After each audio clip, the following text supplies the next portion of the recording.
Dentre todos os ministros de Lula, Haddad ocupa uma posição central. Já está claro desde 2018 que Haddad é o número 1 entre os cogitados para serem sucessores de Lula no futuro. Não é à toa que ele assumiu o Ministério da Fazenda, que por ser responsável pela política econômica, estrutura fiscal e tributária, acaba conferindo a seu ministro uma visibilidade maior. Mas como Haddad, que acumula muito mais derrotas que vitórias eleitorais, chegou aonde está? O que esperar da sua gestão frente à pasta da Fazenda? Eu sou Pedro Rodrigues, sejam bem-vindos ao Manual do Brasil.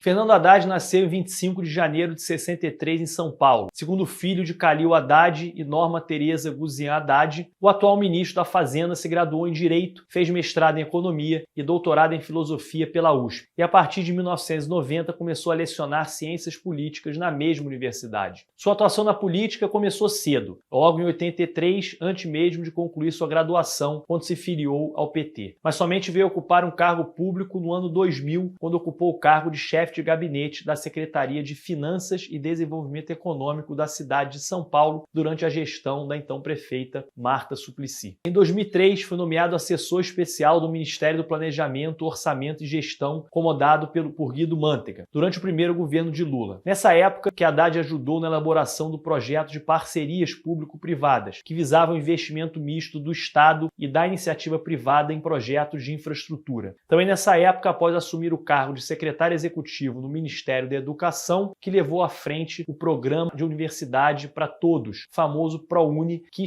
tentou estimular o ingresso de jovens de baixa renda no ensino superior através de isenções fiscais do governo às instituições de ensino. Em 2005, Haddad assume o Ministério da Educação e se mantém nesse cargo durante o resto do primeiro mandato de Lula e também durante seu segundo mandato. Enquanto ministro da Educação, por um lado, colheu elogios tanto pela continuação do ProUni, como pela expansão do investimento público na educação, indo de 3,9% para 5,1% do PIB. Por outro lado, também colheu críticas. Primeiro, por esse aumento do investimento público não ter se convertido em melhora significativa do posicionamento do Brasil no PISA, que avalia o desempenho de estudantes internacionalmente. Segundo, pelo desempenho com o Enem, já que em 2009 houve vazamento da prova que levou ao adiamento do exame. Em 2010, devido a problemas com impressão, alguns alunos tiveram que refazer a prova. Em 2012, Haddad deixa o Ministério da Educação para concorrer à Prefeitura de São Paulo. De início, essas eleições pareciam ser marcadas por mais uma manifestação da oposição entre PT e PSDB, sendo o lado tucano representado por José Serra. Porém, o candidato do PRP, Celso Russomano, começou a decolar nas pesquisas, o que fez com que tanto Haddad quanto Serra passassem a centrar suas críticas somente nele, o que deu certo, já que Serra ficou em primeiro lugar no primeiro turno e Haddad em segundo. Empossado em janeiro de 2013, Haddad comprometeu-se com a renegociação da dívida de São Paulo com a União, com a elevação da qualidade dos serviços públicos e com a elaboração de um novo plano diretor para a cidade de São Paulo. Mas como foi o balanço do governo de Haddad na Prefeitura de São Paulo? Afinal, após deixar a Prefeitura, não conseguiu ganhar mais nenhuma eleição. Eu já vou comentar sobre isso, mas antes, se essa é a sua primeira visita aqui no nosso canal, não deixa de se inscrever apertando esse botão vermelho aqui embaixo. Para você não correr o risco de perder os vídeos que a gente ainda vai lançar nos próximos dias, já aperta o sininho. Por um lado, Haddad realmente conseguiu renegociar a dívida de São Paulo com a União, num acordo que reduziu de 79 bilhões de reais para 29 bilhões de reais o valor a ser pago. Isso em boa parte devido às boas relações do ex-prefeito com Dilma, presidente da República na época. Por outro lado, foi durante seu governo que se deram as manifestações de 2013, que tomaram as ruas de São Paulo e depois de várias cidades do país, originalmente motivada pelo aumento nas passagens de ônibus. Além disso, justamente na gestão da educação municipal, Haddad, ex-ministro da Educação, falhou, deixou a desejar em 5 metas para a educação elaboradas por sua gestão. Haddad prometeu entregar 20 novos CELs, os escolões que foram criados a partir da gestão de Marta Suplicy, porém entregou apenas um. Além das famosas ciclovias da cidade de São Paulo, que levam o ciclista do nada a lugar nenhum, sem falar no nó viário causado pelo prefeito pela redução da velocidade das marginais Pinheiros e Tietê. Também prometeu entregar 243 centros de educação infantil, que funcionariam como creches, porém entregou apenas 45. Além disso, no final do mandato, 23% dos bairros de São Paulo tiveram aumento na fila que os pais precisavam aguardar para obter vagas em creches. De 100 mil vagas prometidas para o Pronatec, o Programa Nacional de Acesso ao Ensino Técnico e Emprego, somente 54 mil foram disponibilizadas. Também conseguiu abrir somente 41% das 20 mil novas matrículas para o EJA, o Programa de Educação para Jovens e Adultos. Pretendia aumentar a jornada escolar de 100 mil alunos, mas o número ficou por volta de 72 mil. O fato é que no final do seu mandato, a avaliação do eleitorado não foi lá muito favorável a Haddad. Uma pesquisa do Datafolha realizada em 2015 revelou que 44% dos eleitores paulistanos consideravam a gestão de Haddad ruim ou péssima, o que na verdade impossibilitou sua reeleição em 2016, quando sequer chegou ao segundo turno, tendo recebido 16,7% dos votos. Apesar disso, Haddad continuou sendo visto pelo PT como um nome a ser investido, seja por ter um perfil mais conciliador, como o de Lula, seja por apresentar um contraste ao próprio Lula, com um tom mais professoral, que agradaria parcelas da população, onde Lula não possui tantos eleitores assim tão fiéis. De todo modo, Haddad foi escolhido para ser o vice de Lula em 2018 e, após se confirmar sua inegibilidade, se tornou o candidato do PT para a presidência da República. Em eleições muito polêmicas, Haddad se mostrou um total estranho para a maioria dos eleitorados, mas o que não foi tão relevante, já que sua campanha se baseava em deixar claro que Haddad seria a extensão de Lula, de tal modo que ao longo da campanha, Haddad chegou a visitar Lula na cadeia 5 vezes para aconselhamento sobre os caminhos da campanha política. Acabou disputando o segundo turno e recebeu 45% dos votos. Sejam esses votos adquiridos pelo carisma emprestado de Lula, seja pela rejeição a Bolsonaro, o fato, o segundo turno de 2018, na verdade, não foi tão disputado assim quanto 2022. E se Haddad era nada mais, nada menos que uma extensão de Lula em 18, agora em 23 essa situação não mudou muito. Certamente a escolha por Haddad se deu primeiro por sua imagem de mais moderado, intelectualizado, com contatos e com economistas de renome, mas segundo, porque o ministro estaria ok em não exibir uma enorme autonomia em relação ao presidente Lula. O que, aliás, fez com que o mercado não recebesse tão bem a notícia de Haddad na Fazenda. Apesar de ser um nome geralmente atrelado ao pragmatismo dentro do próprio Partido dos Trabalhadores. Além disso, especialistas e políticos mais moderados estavam esperando uma indicação de um ministro da Fazenda mais técnico e de fora do círculo do PT, sinalizando uma verdadeira frente ampla e não a repetição da história do PT, que de modo algum aceita não ser protagonista e no máximo permite que outros agentes fiquem orbitando o partido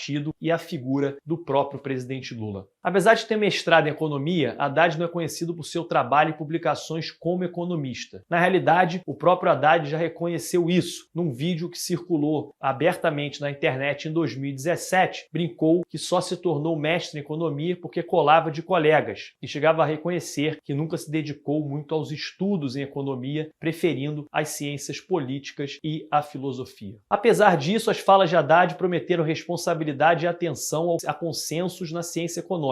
O ministro, ao falar de suas propostas, enfatiza a necessidade de retomar a confiança dos investidores estrangeiros, assim como retomar a responsabilidade fiscal. Já chegou a afirmar que não existem fórmulas mágicas para retomar o crescimento do país, dando a entender que iria se ater à sobriedade e evitaria aventuras e planos mirabolantes. Garantiu que a prioridade no primeiro momento seria, sim, elaborar uma nova âncora fiscal para substituir o teto de gastos e a reforma tributária para tornar o nosso sistema tributário complexo e ineficiente, mais simples e moderno. O problema é que, de acordo com especialistas, isso são só intenções vagas, sem nenhum indicativo de como de fato serão as propostas de Haddad como ministro e de como ele irá conduzir o processo de aprovação da reforma tributária. Geralmente, governos se iniciam com programas já prontos e definidos. O ministério de Haddad, boa parte do que Lula afirmou, ainda é muito vago. Parece mesmo que o PT insiste em forçar goela abaixo de todos a ideia de que a sociedade brasileira continue assinando um cheque em branco para que Lula e sua equipe façam o que bem entenderem. Mas como exigir tamanha confiança sem algo mais concreto a ser exibido? Talvez Haddad demonstre com o tempo que é perfeitamente capaz de ser um ministro sóbrio, pragmático e eficiente. E talvez leve o ministério como levou seu mestrado em economia, enrolando e empurrando empurrando com a barriga. E vocês, o que vocês acham? É mais fácil um Haddad acabar sendo um ministro competente ou mais um ministro que vai ouvir o tempo inteiro o presidente Lula? Comente aqui embaixo sobre outros temas que você quer ver aqui no nosso canal. A sua ajuda é essencial para fazer o Manual do Brasil crescer cada vez mais. Por isso, não esquece de